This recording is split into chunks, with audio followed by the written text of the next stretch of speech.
Have you ever noticed that the biblical authors sometimes repeat certain words or phrases more often than seems necessary? What's up with that? Let's check it out on this episode of Masterpiece.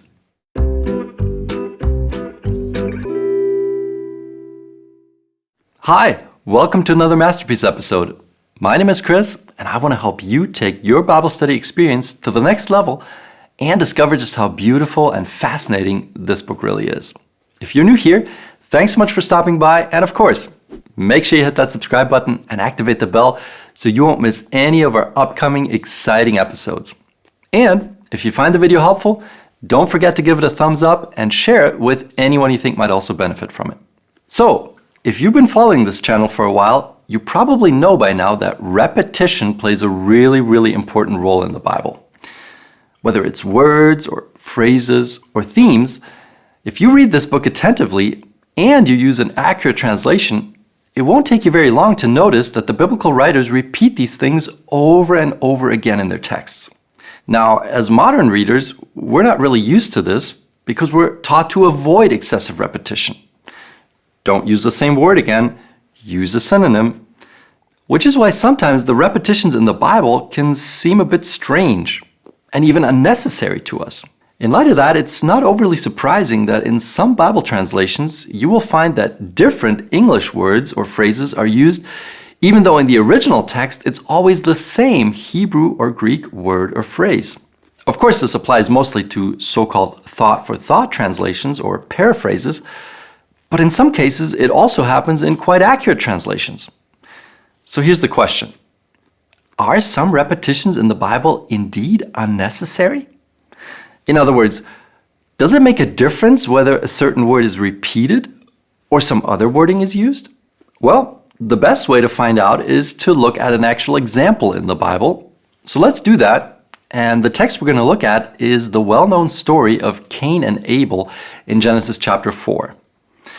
I've already mentioned this story here and there in some of the previous videos, but let's actually take a look at it.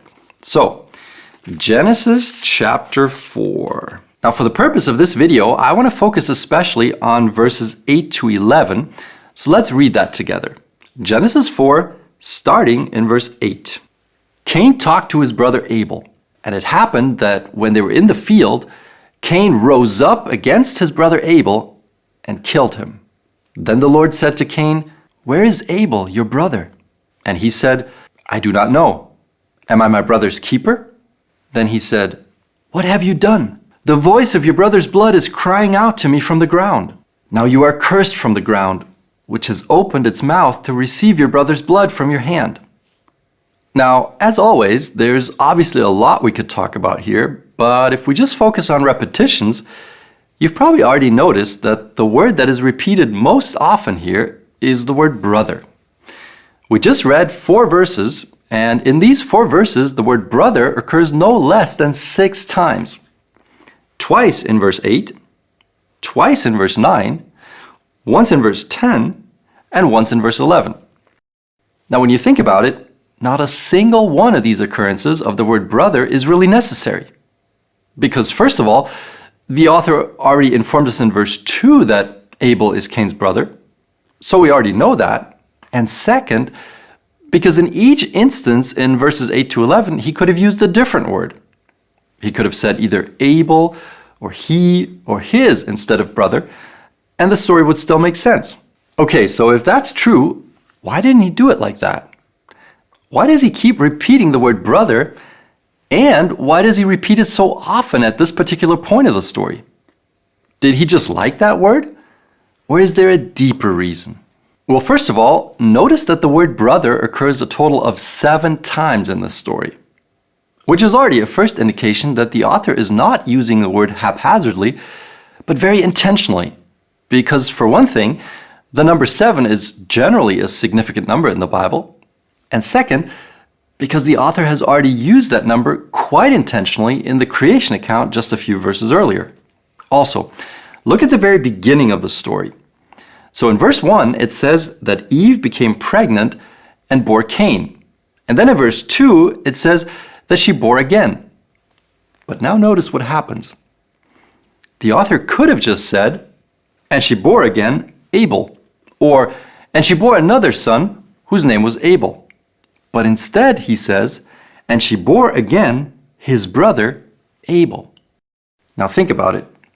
Even here, the author didn't have to use the word brother, because even if that word was missing, it's still pretty obvious that these two guys are brothers. So he didn't have to explicitly tell us that, but he does. And he even puts the word brother first, before giving us the name. He doesn't say, she bore again Abel, his brother, but she bore again his brother Abel. So why is that significant? Because it means that from the very beginning in this text, Abel is Cain's brother. This is what defines him first and foremost in the story. He is Cain's brother. In other words, his relationship to Cain is emphasized, and also Cain's responsibility. Because Abel is not just another human being, he is his brother. So from the very beginning of the story, the author seems to use the word brother very intentionally, which suggests that the same applies also to verses 8 to 11. In other words, the author is not just repeating the word brother over and over again for the fun of it, but in order to keep reminding us of the close relationship between Cain and Abel and of Cain's responsibility towards Abel, which is why he keeps attaching a possessive pronoun. His brother, my brother, your brother. And I don't know if you noticed this, but significantly, he keeps repeating the word precisely in that part of the story where the murder takes place.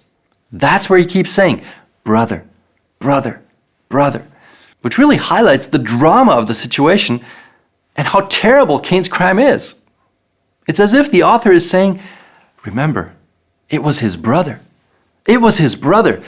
It was his own brother that Cain killed. Someone he was closely related to and responsible for. Which means the repetition of the word brother in this story is not unnecessary at all, but done very intentionally by the author in order to communicate important points to us as readers. So, even though that's just one example, I hope you can see that it's definitely worthwhile to pay attention to repeated words or phrases when you study the Bible, even if at first glance you think they're unnecessary, and that it's worthwhile to use an accurate translation where you can actually see every repetition of a word or phrase in the passage you're studying. So, next time you study your Bible, look out especially for those apparently unnecessary repetitions and take some time to think about their significance. You might just discover something really fascinating. So give it a try, and then let me know in the comments what you discovered. As always, I hope the video's been helpful for you. If you've got any questions or anything you want to share, let me know down below. Thanks for watching, and we'll see you on the next one. Ciao.